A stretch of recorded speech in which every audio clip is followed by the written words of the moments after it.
I'm Rob Skinner, and this is the Rob Skinner Podcast. Today I talked to Ben and Susan Borland from Oklahoma City, Oklahoma. I interviewed them back in February of 22 on episode 140. They're planning a new church in Montevideo, Uruguay in South America. Listen as they share how they made the decision to go on the foreign mission field in their 30s with 3 young kids. They talk about their timeline, finances, team gathering, and how they're preparing for learning a new language. All this and more on the Rob Skinner Podcast.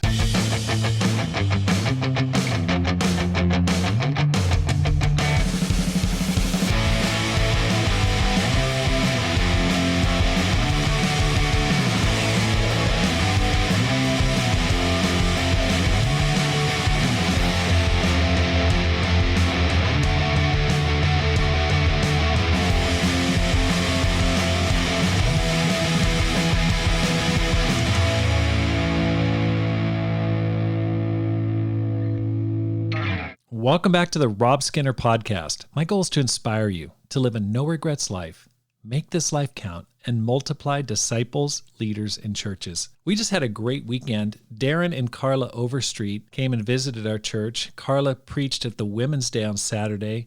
It was awesome. I snuck in there. Darren and I checked it out. It was great. The room was full, lots of people there. Carla did an amazing job. And then Darren preached on Sunday and did a great job talking about dealing with progressive theology, and that was a real eye-opener for people. We gave away free books of his. I had like 10 books and gave those away. Found out something interesting about Darren. Darren is a great golfer. We went golfing on Saturday. Now, I am a total hacker. I play probably like once every 6 months or something. I went out there with my son James and Darren. We had a great time. Darren's like, sub-pro status, so it was really, really fun to be there with him. We had a great time. I hope they come back and visit. It's interesting, our paths have crossed because Darren's daughter, Ellie, is in our church here in Tucson, so it's really nice we have that connection. The Climb Conference is coming up November 30th through December 3rd in Dallas, Texas. We already have a ton of people going. I'm getting emails from people in Denmark, India, other places around the world. You need to be there at this conference. I want you to sign up. So please register today at robskinner.com if you haven't already. It's going to be fun. You're going to get challenged. You're going to get called higher. You're going to come away with a lot of tools for growing your church and growing personally, spiritually. It's going to be a blast. November 30th through December 3rd of 2023, I want to see you in Dallas. Also, if you're looking to find old episodes on the Rob Skinner Podcast, it's pretty exciting. We've got over 200 episodes now. Just Google Rob Skinner Podcast along with the name or the subject of the episode. It's really easy. Google's got a great indexing system because it's like, how do I find old episodes? Just type in Rob Skinner Podcast and whatever you're looking for, and it'll take you right to where you want to go. I'm currently looking for an assistant to help me with my podcast, my website. If you or someone you know might be interested, just email me at robskinner.com. I'm just trying to figure out how I can do the podcast and stay focused on prayer and ministry of the word at the same time. So let me know, rob@robskinner.com. I just went on a scouting trip last week to my next mission target in Sahuarita, Green Valley in southeastern Arizona. Sahuarita is one of the top 5 fastest growing cities in Arizona, and it is beautiful. I mean, we prayed over this lake. It's like amazing. It's just a beautiful, beautiful area, and it's truly a green valley. You wouldn't think so being in Arizona, but it's very green, very lush, very nice. I'm looking for team members and a church leader to plant that church in September of this year, 2023. So we're looking for families with kids, empty nesters, singles, retirees to help plant this beautiful area of Arizona. If you're looking to preach the word while building your career, raising your family, or you want to retire with a purpose, contact me at rob@robskinner.com. Ben and Susan, welcome to the program. Thank you. Yeah, thank you. Glad to be back. Now, you guys have been leading your own church for a while. Why in the world did you decide to go on a foreign mission team? I think we've been looking to go abroad, and a lot of advice was to go before our kids hit middle school. And so we felt like we were kind of on a timeline here of either we were going to have to really plant deeper roots in America, or this might be our shot to go somewhere else in the world and experience a different mission field. And so, from my perspective, I'd never really wanted to go outside the United States and for work or ministry. But a couple things have, I think, experiencing our brothers and sisters and fellowships overseas has, I think, really opened up the door for me. I think a lot of men and women I look up to in ministry have gone overseas on the mission field. But when I was getting a master's degree, one of the classes that impacted me the most was just talking about global Christianity and how a lot of the heart and mind of theology is moving out of the Western Hemisphere or Western Europe and more into the Southern Hemisphere of Africa, Southeast Asia, and South America. So I felt like if we went in the mission field, I want to go into the Southern Hemisphere. I wanted to move to Europe. Better. Okay, so you wanted to move to Europe. What was the trigger? I mean, this is kind of a big decision. Like, can you describe, like, was there like a man from Macedonia vision saying, "Come over and help us"? Was there an audible voice? Okay. What happened? So we took a sabbatical in May and June of 2022, and we decided we would spend 3 weeks while our kids were in school, just chill, not doing anything. 3 weeks traveling, and then 3 weeks with our kids home, but they're at home and we're just relaxing, going to the pool every day. So that was how we divided our time. And we planned a huge trip to Denmark. So we went to Denmark for 2 weeks with our kids. We got to visit the church in Copenhagen. Also on the way, we visited the church in Chicago where I was raised. And we just had a great time. I think there was some nerves about bringing our kids really far away from home. Will they survive on an airplane ride? Will they adapt well to time change and culture? And they did awesome. We had such a blast. And as a family, we navigated really well. And I think it sort of gave Ben and I the confidence of like, okay, our kids can do this.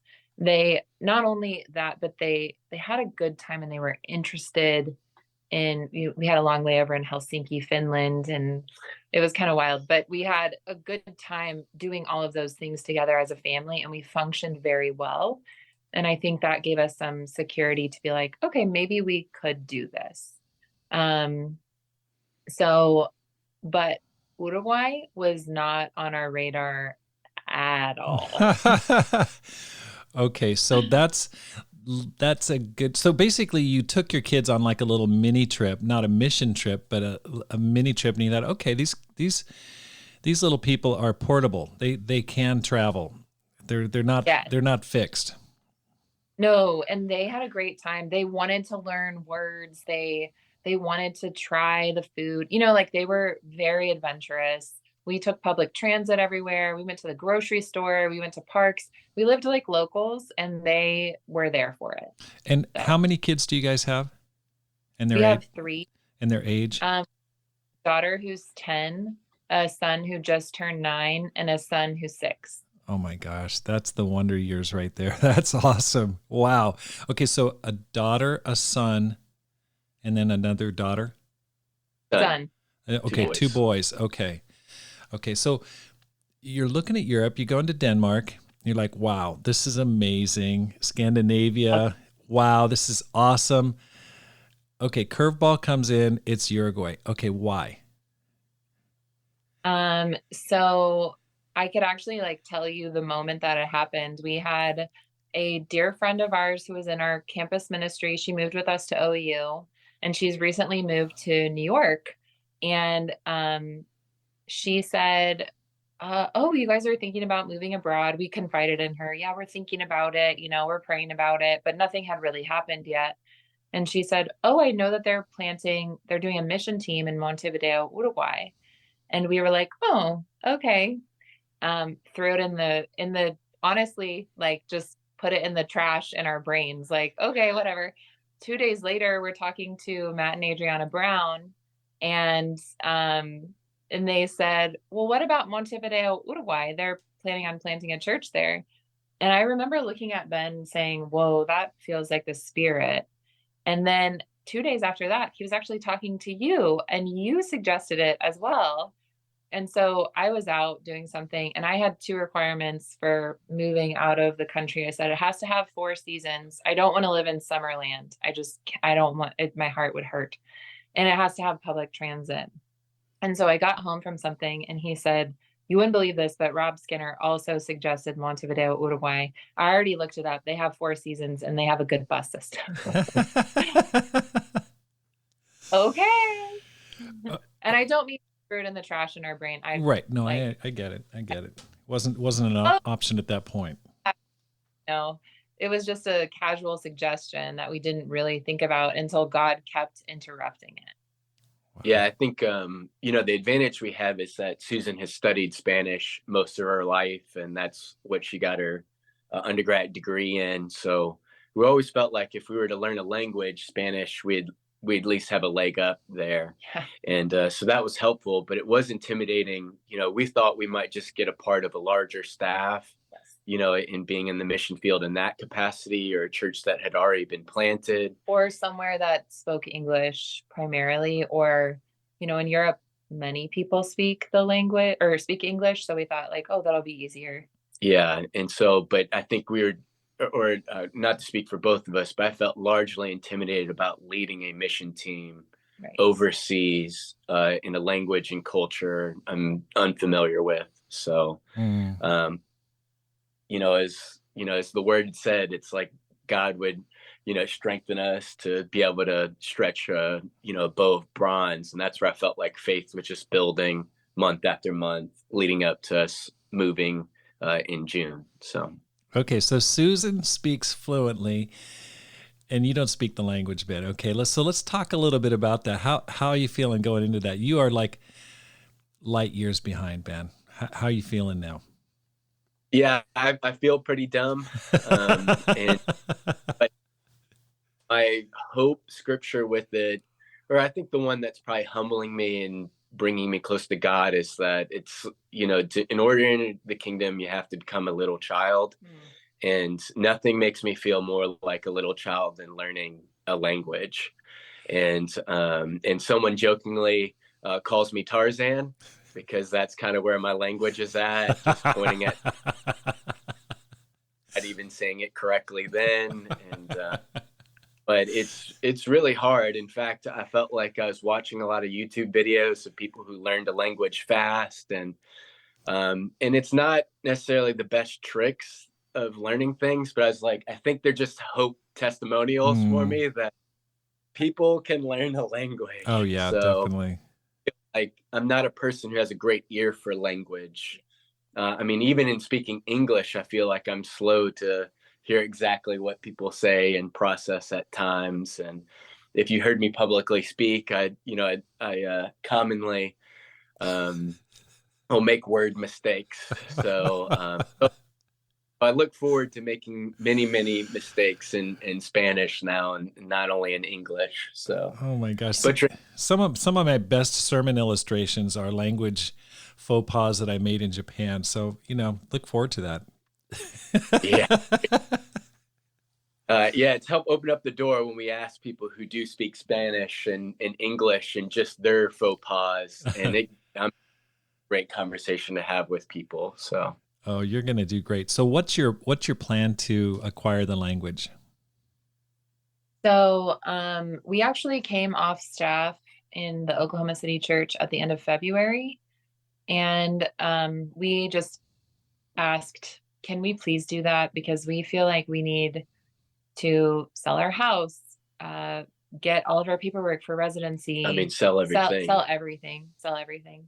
And we wanted to take our kids down for spring break and have a long trip there so they could see it. And there's just so much that goes into moving, but also we wanted to work on the language. I don't really speak Spanish in Oklahoma City. There's really not a need for it.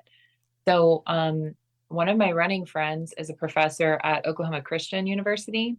And so I just asked her, do you guys have a Spanish department? And do you think we would be allowed to audit classes? And lo and behold, they allowed us to audit 3 Spanish classes. So we started going in person Monday, Wednesday, Friday for 3 hours. And then we both signed up for two different online courses and take about a Spanish class a day, and then, dabble on the app. Or I have an app. He has more intensive. You have to open the computer screen and like work with a person. So, but yeah, and then honestly, anytime I can practice, like I'm at the dentist's office. If I hear someone speaking Spanish, I'm like, so, and then, we have a lot of Zoom calls with South American missions. And so we get to practice Spanish there. And we've traveled down there now twice for 2 weeks. So anytime we go, I notice like a huge jump, even in both of our Spanish, because we're picking up words and putting them in our pockets for later. So that is awesome. When you go there, when are you going? We actually fly out of America on May 30th. Okay, so the May day 30th. after. So are you going to be going to language school there, or when you hit the ground, what's your plan? So both of us will continue using our online courses. But I did, when I was grocery shopping last time when we were there, I did find a language school down the street from us that I think Ben will probably get enrolled in, because I think it'll just be more helpful to learn. Uruguay has a very specific accent and the way that they pronounce certain things and just different words that they use. And it's almost like if somebody was moving to Boston, it's like, it's very specific dialect and accent. And so I think it would be helpful for him to speak with someone from there. But also what's really cool is that we rented an apartment last time we were there, and above our apartment it's an apartment, but it's a nonprofit organization that teaches public school kids English. And so we thought, well, maybe we can just go up there sometimes and help practice like Spanish with the kids while we're teaching them English. And our kids could do that too. And it's very vulnerable, learning a different language. You don't want to feel like an idiot, but when someone's learning your language, you can feel like idiots together. Ben, I can just visualize you among those 8-year-olds just breaking out your Spanish. I can just see you. Okay, so we're probably going to come back to the language acquisition a little bit more, but let's talk a little bit more. Who's supporting you? Where are you getting the support? You guys already quit your job in Oklahoma City. Where's the money coming from? Yeah, so the money is generously being donated from the Central Jersey Church of Christ, and that's with Johnny and Glory Rivera. And so when we interviewed in October over Zoom, we interviewed with him, but also a brother, Sebastian Serra, who is leading in Buenos Aires, Argentina. And they just moved to New York City to lead the Spanish-speaking ministry there. And so we're getting a lot of emotional and language support from Buenos Aires, which is our closest cultural connection and proximity to where Montevideo is. And then, of course, the South American Mission Society, which is based out of Miami and Broward. Broward, is also been, helping us along the way figure out a lot of things. So I think it's been a while since they've put an American missionaries in South America, or at least the Spanish-speaking South America side. So I think we were just kind of getting a lot of rust off, and it's a lot. I mean, I felt like just trying to launch from America into another country is a lot, but I felt like we had a lot of blinders. So it's grateful to have a lot of people along the way to give input and advice. It's been great. We don't have any complaints. So the money's coming from various sources. You've got the Central New Jersey Church that's giving you some money. The Central and South America Missions Fund, is that right? There's a mission organization? SAMS, South American Society. South America Mission Society, okay. And then you're getting emotional support from the former leader of the Buenos Aires Church? Or are you getting money from Argentina? And a couple elders there who still show up on some of our Zoom calls as we try and recruit missionaries to join us. What's the situation there now? Like what's going on in Montevideo? Is there a church already there, or are you starting from scratch? Like what, it seems to me like I can't imagine that there hasn't been a church already there after the 2000 plan. Right. So, from everything that we understand, there was a church planted there In 98. in 98. But then in 2003, they lost their funding. And I think their leaders were South American leaders, but they weren't able to stay. And most of the church just moved to different countries where there was a church. But that's hard to do, it's not like moving to a different state, moving to a different country is hard.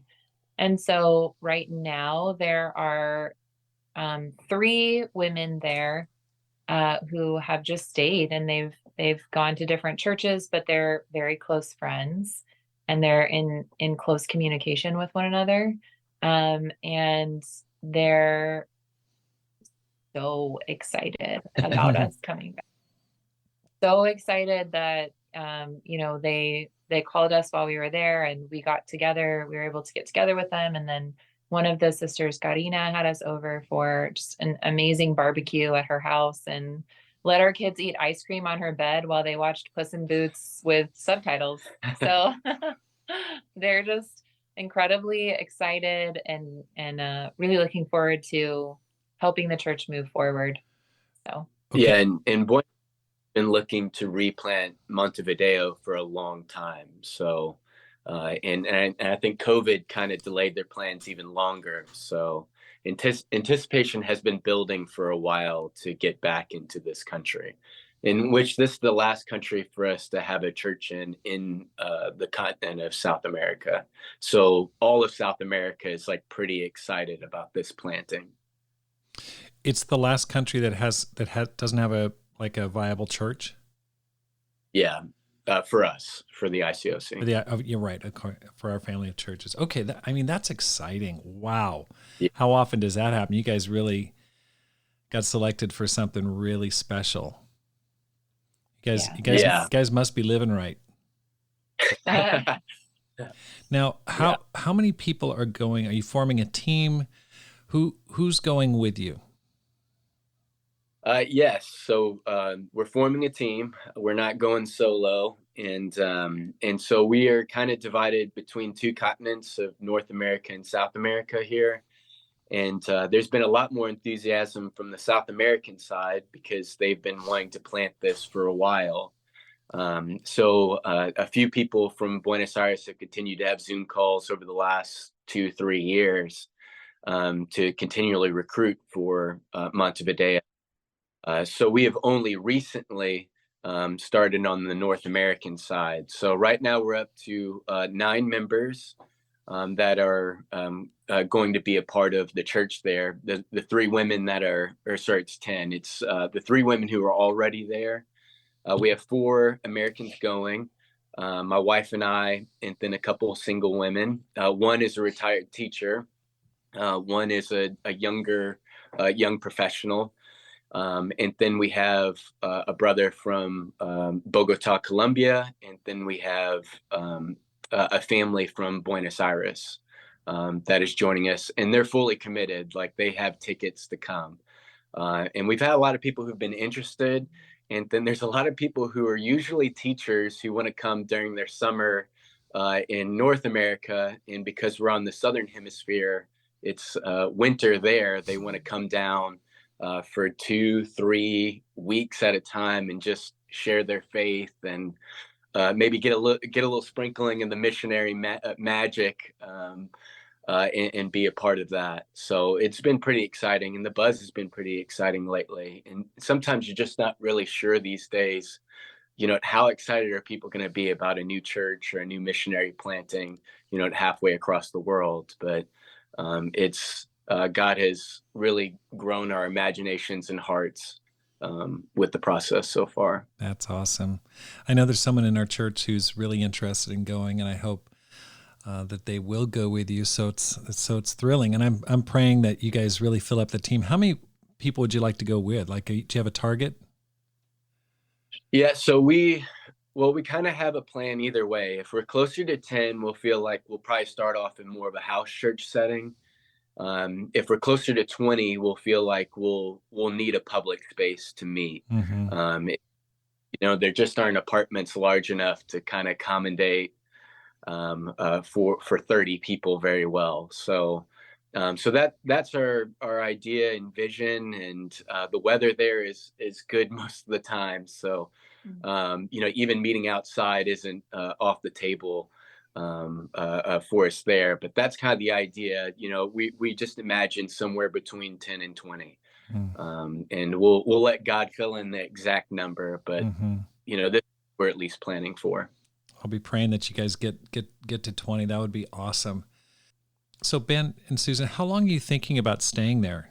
Yeah, I think that's important to think about when you're going to be a missionary. But I feel like when you're learning another language and it's so hard to do it, you probably want to stick around for a while. And so with me, and I think just planning a new church, we're imagining, 5 years to be able to raise up leaders, get stability, maybe be able to appoint someone there, a local, to raise up in ministry and be a part of that. But we love, this area, the ministry, the dreams, a lot of the other churches in the area. So it's a great family of churches. And so we wouldn't mind sticking around longer.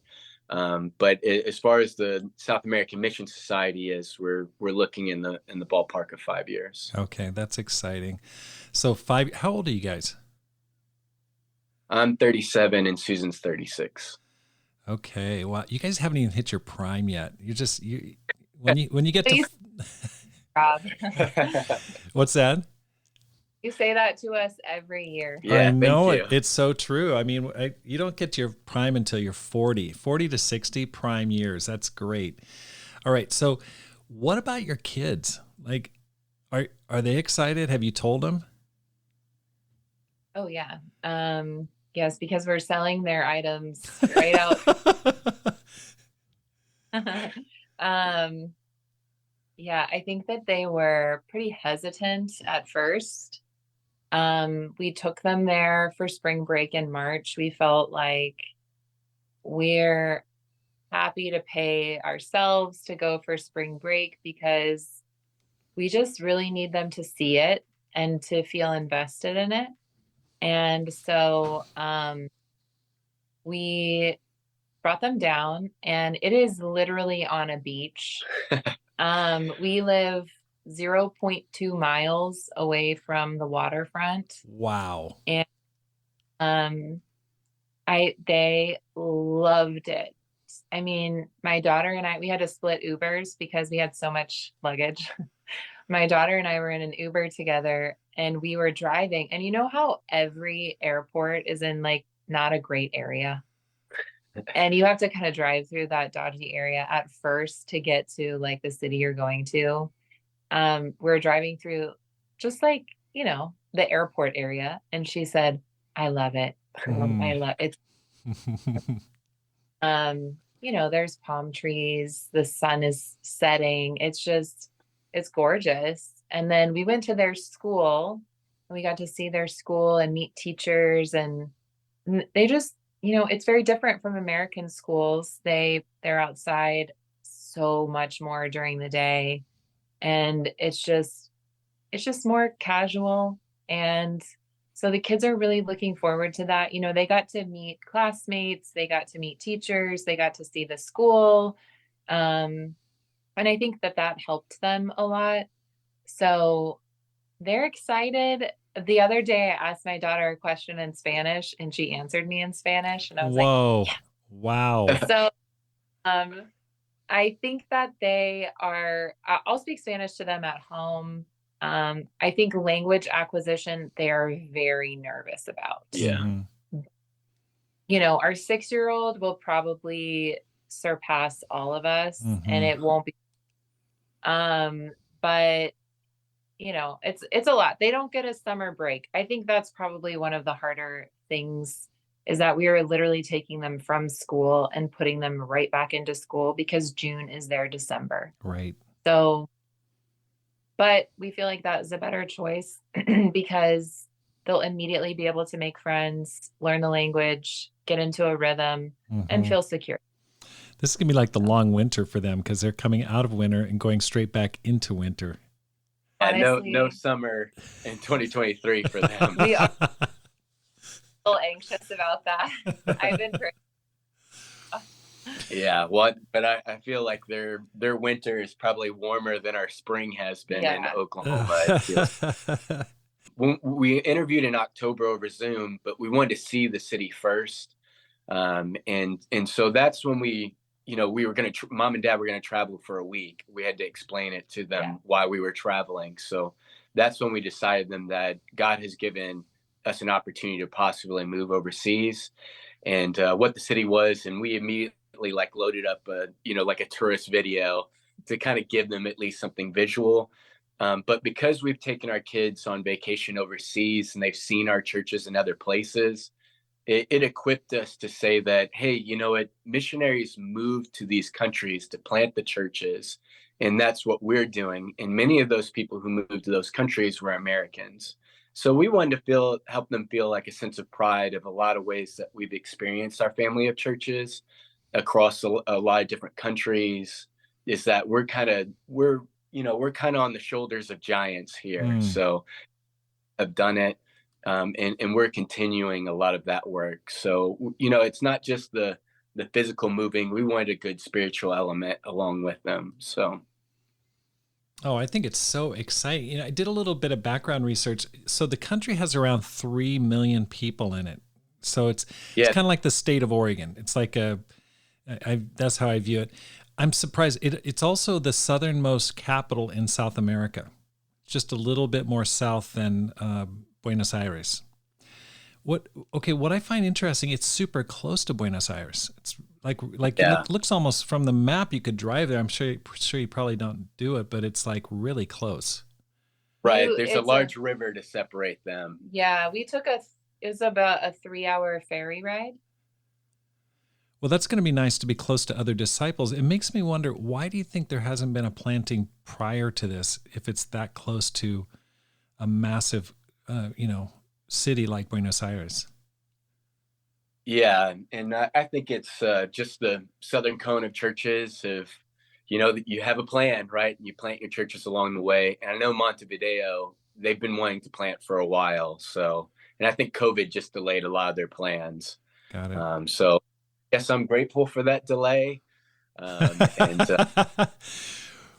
allowing us to go. So, and they've been so welcoming for us to come in.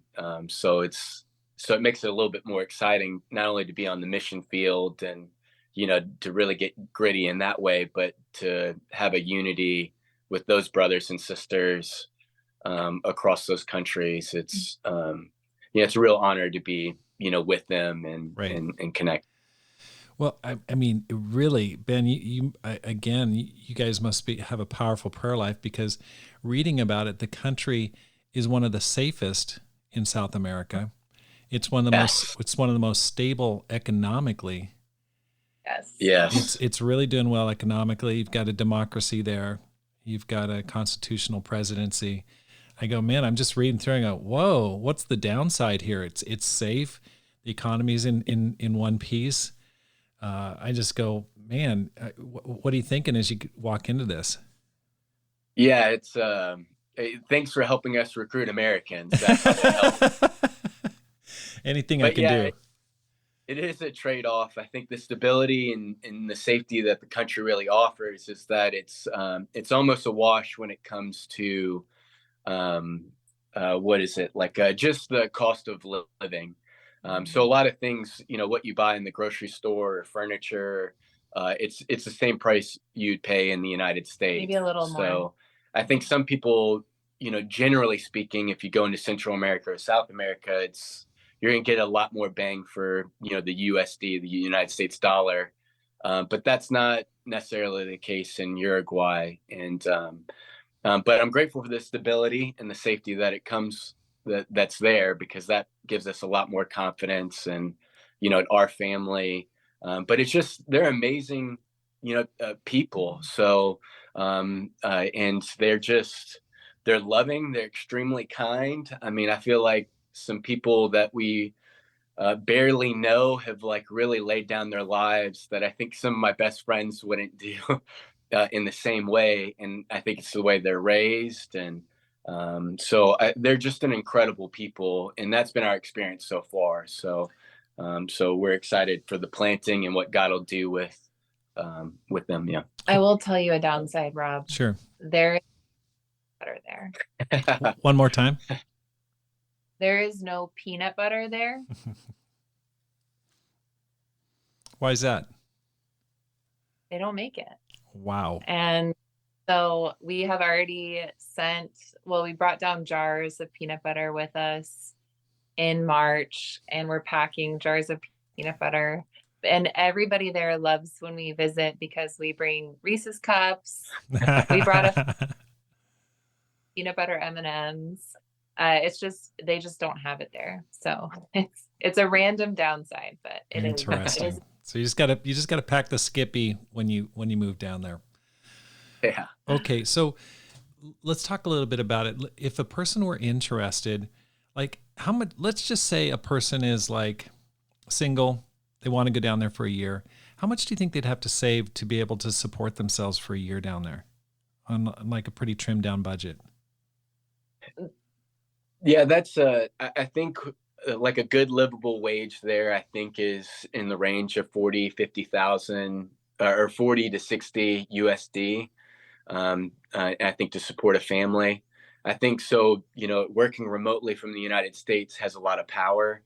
In fact, I coached my son's soccer team in the fall, and the other coach with me, he had a friend who was a programmer, a coworker, who just moved all around the world during the pandemic, and he's decided to land in Montevideo of all places, but he works part-time, programming. So, the dollar can go a little bit further there time-wise, but it just seems like people live on less.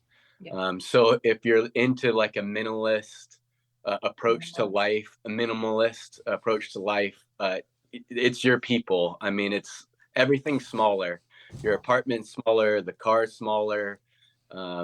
Just everything is just less. You just live on less. So like we don't plan to own a car. We plan to take public transit and walk everywhere. I mean, it's very walkable. Our apartment for the 5 of us is 1,100 square feet. It's just, everything is just a little bit smaller. I mean, America is just, everything is oversized here. So, it's a different perspective, but it's very normal. Okay, Susan, you're already hating on America and you haven't even left the country. Okay, I hear that.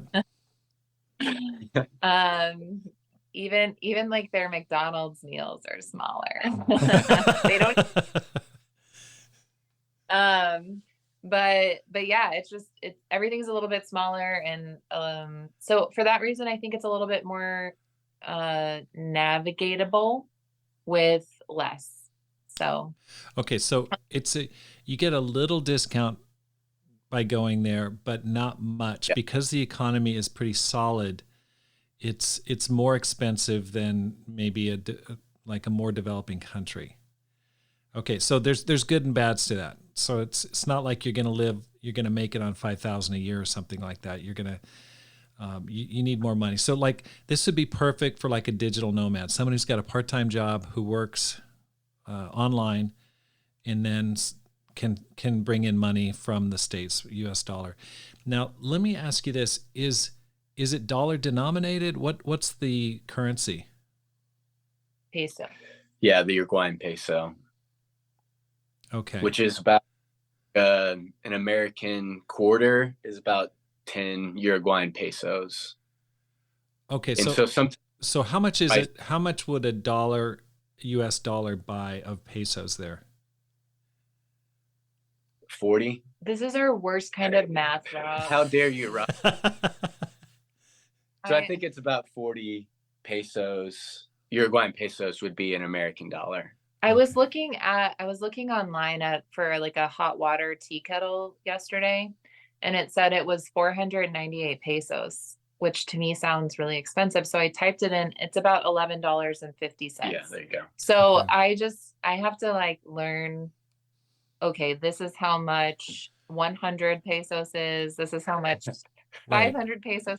I go from there, but Okay. I'm So let's say $1. you're going out to lunch. How much is it going to cost you to get lunch? The lunch special. Oof. Oh, family of 5, it's a nightmare. Oh boy. I mean, I think we're spending $40-$50 Okay. when we were eating family. So Yeah, we Okay. don't eat out much. Got it. Okay. So what are you guys the most excited about? oof. I think that, well, already we've seen a lot of this happen, but I think just God stories. Yeah. Um, you know, I think it's just one of those things where I'm praying about something, I'm praying about something, I'm praying, and God just makes it happen in kind of the most incredible way. But I just feel like things have fallen into place. Like I really think that God wants us to be there Yes. Yeah. for some reason. So I'm humbled by that and I'm grateful for that. But I think just to watch him continue creating God stories for us. So whether that's language or one of my God story words right now is mattresses. We really need mattresses in our apartment in order for us to be able to sleep there. So I've just been praying like, okay, God, please, like just mattresses. I don't know how that's going to happen, but please just make mattresses disappear out of thin air. And I think just, you know, watching our kids unfold there, watching the church unfold, like who's gonna, I remember when we were in campus ministry, I would think, who's gonna join our campus ministry this year? Who's gonna get baptized? That's gonna completely change the face of our campus ministry. Yeah. And so I think it's things like that. Like what's gonna happen that God is gonna completely change everything and turn it on its head? Yeah, and I think for me, it's like a quick God story was we just recently traveled to New York and New York City and Central Jersey, the sending church for us, and so I got to preach there. And a first time visitor that came, him and his wife were born and raised in Uruguay. So I mean, it was just like, what kind of moment, like a country of 3 million people, and this person comes to church for the first time. And we just happened to be there for our first time ever. So it's just like a great moment like that from like, you know, being in a smaller context in the United States, like Oklahoma City. We've had all these odd connections with Montevideo from one of our campus students who worked with study abroad students, connected with a girl who moved back to Montevideo, and we've had dinner with them. They bought us dinner. They housed one of the Mission Society women who is helping us for free, and they've continued to help us, like, you know, look at our lease, you know, like all those specific things that is this right? Is it not right? To even, you know, the co-coach of my kids' little league soccer team having a coworker who moved there, and we were able to grab coffee together and connect.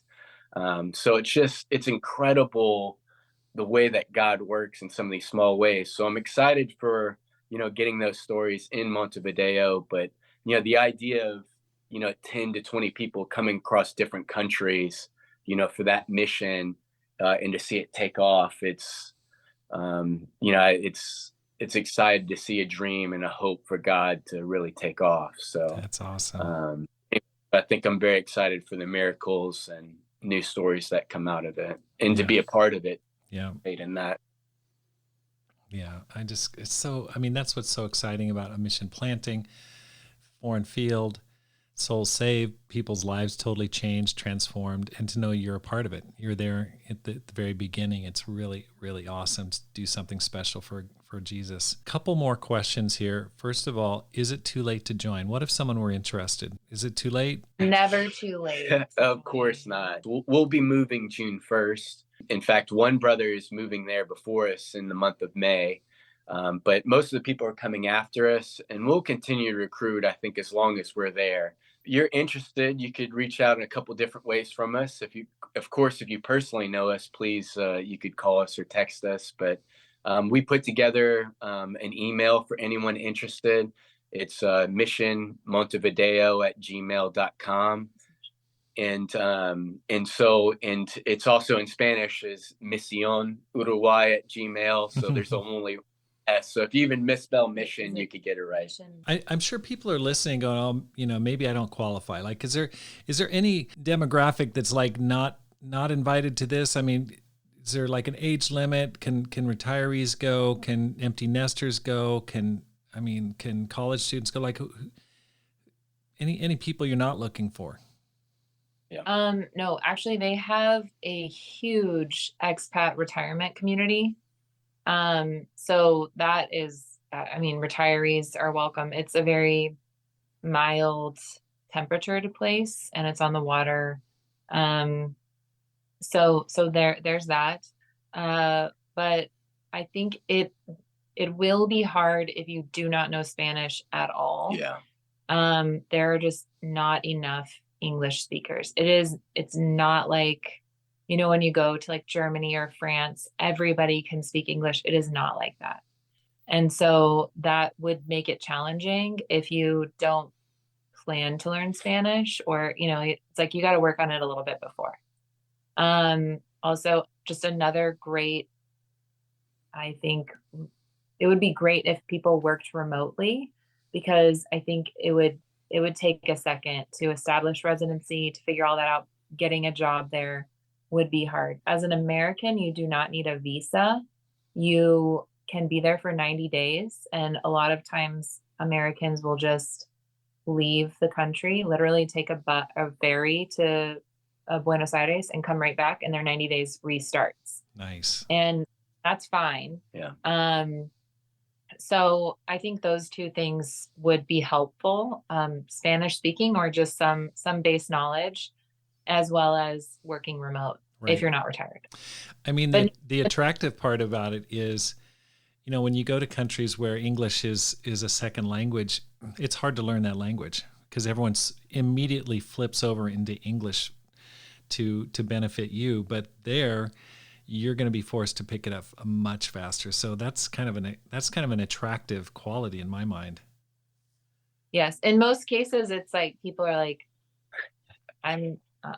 no, I don't. And there's no one here that does. So like, we're going to have to figure this out. Wow. And I can imagine that would be frustrating to people who have just no Spanish at all. Now, Susan, I know this, I just want to ask a few more questions. You're a big runner. What are you going to do down there? Are you going to run down there? Yeah, so they actually have, to recruit the runners of the podcast listener audience. They have, I think it's 19 miles along the coastline, where it's like a double wide running path along the water. It's called La Rambla. And you can look that up too, Rob. I know you like to research. There are people moving, walking, biking on it literally all the time. Yeah. At night, at day. It's just wonderful. So, and there's a marathon there in May. Oh my gosh. Yeah, I've already looked it up. Wow. Yeah. To attach it to like an American city, it reminded me the most of Austin, Texas. If you've ever been there. It's kind of a smaller, mid-sized city. But barbecue is their big thing there. Beef, cattle, ranchers. It's a big industry there. But then, public transportation is by bus. But it's green. People are laid back. And so except it's all in Spanish. So, it's just, so to attach it, kind of is best to America. It reminds me the most of Austin, Texas, where I became a disciple. So maybe I'm biased in that perspective, but the city itself reminds me a lot of Austin, Texas. Wow. I mean, what's not to like? Barbecue, beef, meat. I mean, and Spanish is a beautiful language. I mean, it's awesome. Okay, so that's exciting. I am super happy for you guys. Talking to you, I go, I want to go. I want to join. This is awesome. So I just want to wish you guys all the best there. I hope that you get 20 or more members. I just want to wish you just every blessing as you go down there. I think it's thrilling. I think the fact that you guys not only thought about it, but pulled the trigger on it with a family of 5 is awesome. And it's something that I hope more and more people do, whether they're leading or if they're just on a team. All the best to you guys. Yeah, thank you. Thanks for listening. Here's how you can help support the program. First of all, hit the subscribe button and let your friends know about the program. Secondly, read and review one of my books, either How to Plant and Grow a Church or Courage, How to Make This Life Count. You can find them on Amazon.com or IPI Books. Thirdly, support the program financially by going to TucsonChurchofChrist.org and hitting the Donate tab. Many people have done this. I really want to give a special shout out to Melanie Yu, who's been such a super support. But select the general fund, and your tax-deductible gift will help me to multiply disciples, leaders, and churches. Because my goal is to inspire you to make this life count, live a no-regrets life, and multiply disciples, leaders, and churches. Have a great day, and make this life count.